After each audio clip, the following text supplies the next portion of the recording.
Hi guys! Are you ready for the most beautiful attacks and the most elegant checkmates? Today I've got 5 deadly traps that will leave your opponents completely speechless. Okay, let's rock and roll!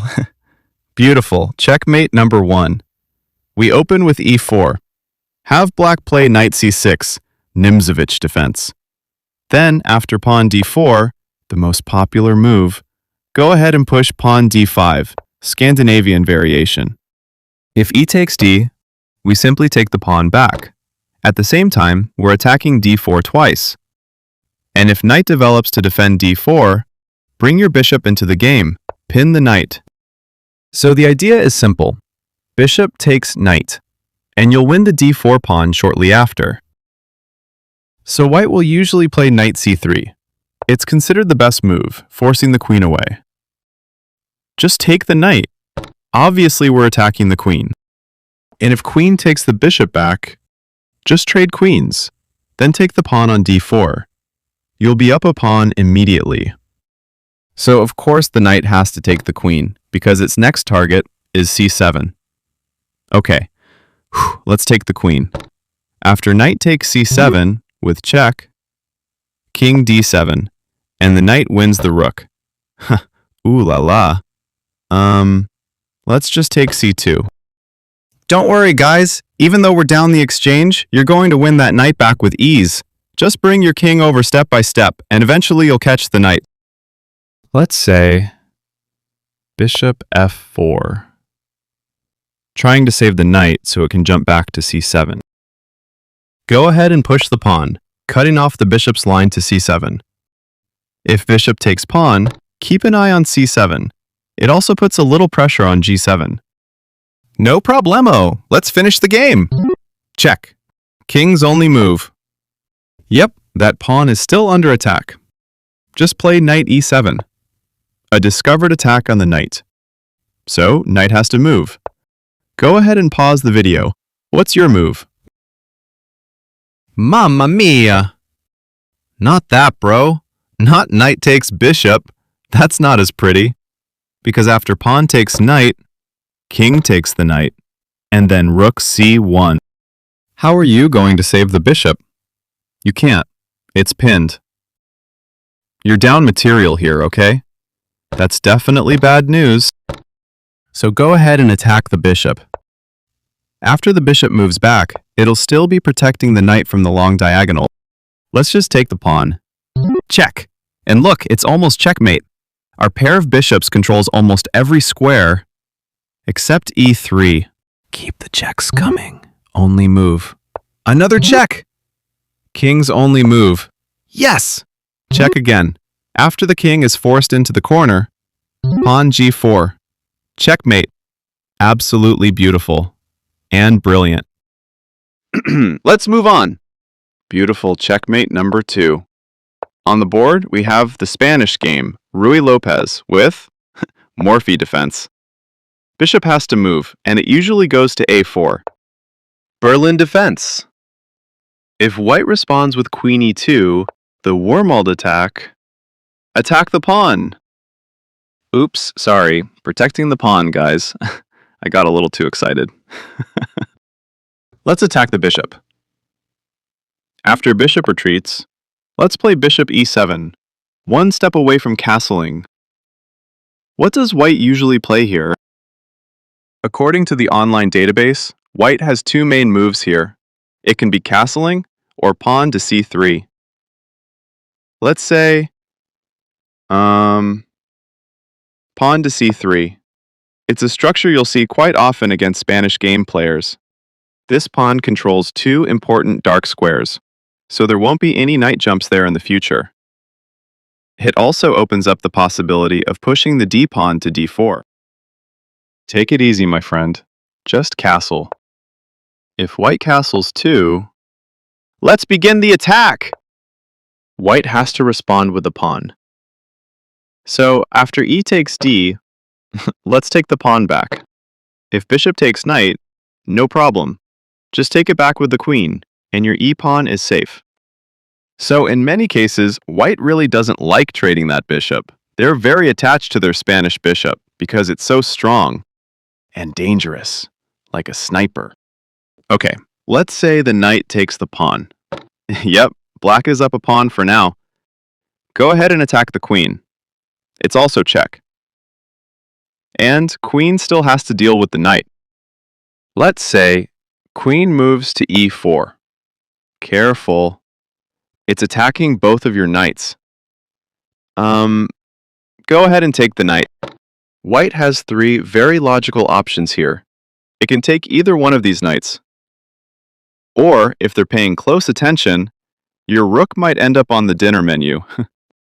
For instance, if queen takes the knight on f4, let's jump the knight to d3. Besides attacking the queen, your knight also leaves white in a very awkward position.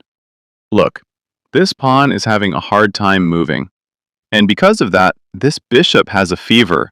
It has to stay home and get some rest. At the same time, the knight is keeping an eye on e1. And the rook can't take control of the open file. Okay, let's go back. What if the queen takes the rook instead? Oh my gosh, the rook! Let's play queen d3. Does anyone know what the queen is planning? If your opponent gets careless, Team White will fall apart in no time. Yes! The threat is a discovered attack. Knight is about to jump to e2 with check. After king moves, knight jumps again. Besides giving check, it's also attacking the rook twice. The attack on the king just keeps going. And little by little, White's kingdom falls apart. Its pieces disappear one by one. The move that's considered best for White is simply bringing the bishop back to the first rank. It's a very passive move, but it has to keep e2 under control. Let's finish the game! Queen has to move. Let's say queen takes pawn. Let's take the pawn. Then we grab the rook. Mate in 1. Rook has to move. Please feel free to pause the video. What's your move here? Knight check, bro. Exactly. No, not that. Your bishop is hanging, right? The queen! Look, our bishop is safe. Then let's jump the knight to h3. Checkmate! No matter which variation White chooses, you win. White has no solution. Hey man! Looks like you forgot about White's bishop. What? Hasta la vista, baby. Beautiful. Checkmate. Let's go back to this position. After knight takes knight, what if queen skips dinner and takes the knight instead? Easy there, pony. Go ahead and keep attacking the queen. So, queen has to move, and it looks like she's still curious about your rook. Is it still poisoned or not? Let's just give up the rook. Bring the queen over to the king's side. Then, knight jumps in with check. And go ahead and say goodbye to the beautiful queen. If queen takes rook, your rook is still poisoned.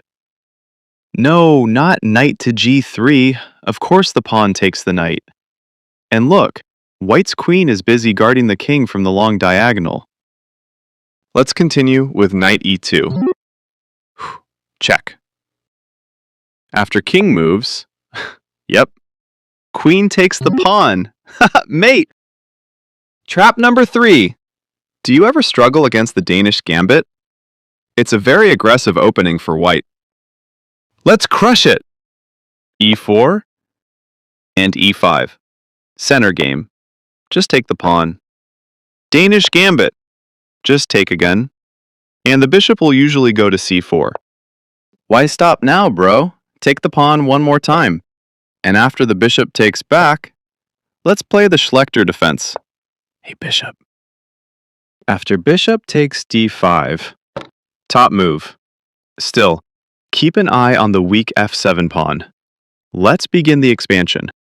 Bring out the dark-squared bishop and give check. White has two common responses. Knight c3 is very popular. Or sometimes, king moves to f1. Let's say knight jumps to c3. Just take. Still check.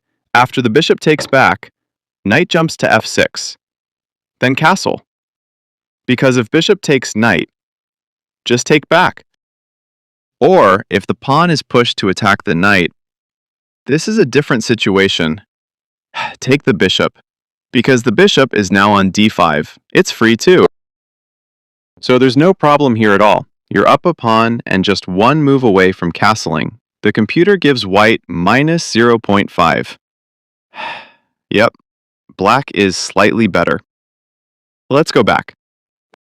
And what if knight doesn't block? Let's say the king goes to f1. White is usually thinking about keeping the attack going, keeping the pressure steady. That's a pretty common mindset for aggressive players. Win quickly while the attack is still alive. But the trade-off is their defense is wide open. Okay, what's your move? Just continue developing the knight. That's right, we're attacking the pinned bishop. And your king looks sleepy already. It should get some rest. So, after queen breaks the pin and immediately attacks the king, I'm sure you're thinking about the dark squared bishop, right? Does anyone know how to save the bishop? Okay, it looks like saving the bishop is impossible. Hang on, I need some coffee first. It usually helps me think a little clearer. Let's play, knight c6. Look guys, knight covers the bishop. Problem solved. And if bishop takes knight, yes, I like that. Just take back, because if the queen takes the pawn, check. Attack the queen. The rook? It's safe. Then castle kingside. Go ahead and take a look at white's king. It looks awkward. It's going to be very easy to hunt down. We're clearly better here. Hey bro, what if queen takes the bishop? That's exactly what I was worried about. It happened. You're down a piece, and your castling is delayed a little. Go ahead and surprise your opponent. Queen, do your job. Right now! Hey king, queen has to come back and protect the king. Another check. Knight has to block. Let's finish the game. Mamma mia! Knight roasted. Check. Queen can't take it. It's pinned. King moves. A beautiful checkmate. Trap number 4. Let's play the Englund Gambit.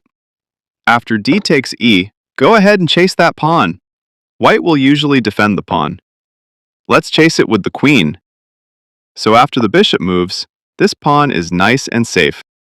Okay, let's start the attack. Just give check. If pawn blocks, bishop falls. So, bishop has to retreat. Let's take the pawn, attacking the rook. Most white players, more than 50%, play bishop c3. Even intermediate and advanced players still fall for this quite often. You should know, this is a big blunder. Yes, the idea does look clever. It attacks the queen while protecting the rook at the same time. Let's continue with bishop b4. The bishop is pinned. And once again, the real-world results are pretty surprising. Most players continue with queen d2. It looks like a very natural move, protecting the bishop. They usually don't realize it's a mistake. Let's take the bishop, attacking the queen. White's king gets caught in the crossfire too. And the problem is, rook isn't going to survive. And after queen takes bishop, attack the queen. Yes! Surprise! Mate! Alright, let's go back. What if white doesn't play queen d2, but instead bishop takes bishop? Let's take back with the knight. The rook is still under attack, and the only way to save it is for the knight to jump. Yep, that's right. You won't win the rook. But instead, you're about to win the queen. Check. King is stuck. Queen is forced to take the knight. Go ahead and continue from here. You're winning. Up a queen. Beautiful checkmate number 5. We're up against the king's gambit. Continue. Classical. If your opponent gets careless here and takes the pawn, This is your chance to break apart their defense quickly. Check. And if pawn blocks, take the pawn with check. Queen will usually block the check. Just take the rook. Don't be afraid. I guarantee your queen won't get trapped. Go ahead and play knight h3. After white plays pawn c3, preparing pawn d4, bishop becomes active. Or white can take the knight right away. Knight d2. Castle queenside. Your queen is about to get trapped. Relax, guys. They'll need 4 or 5 tempi to make that happen. You've got plenty of time to save your queen. What's your move? Okay, let's play it smart. Bishop g1. Let's make your opponent dizzy. Attacking the pawn twice. Then knight comes to g4, creating a very uncomfortable situation on white's kingside. What's your reaction as white at this point? Okay, let's say bishop to g2. The queen is dead? Ay caramba! Seriously? All right. Today's puzzle. Find the checkmate in 2 moves. If you find it, drop it in the comments. Okay guys, those were 5 traps for black, each ending with an exclusive checkmate. Hope you enjoyed them, and I hope you found them helpful. Stay tuned for more crazy traps, only on Chess Tricky. Wishing you happiness and success. Take care. Thanks for watching. Welcome to the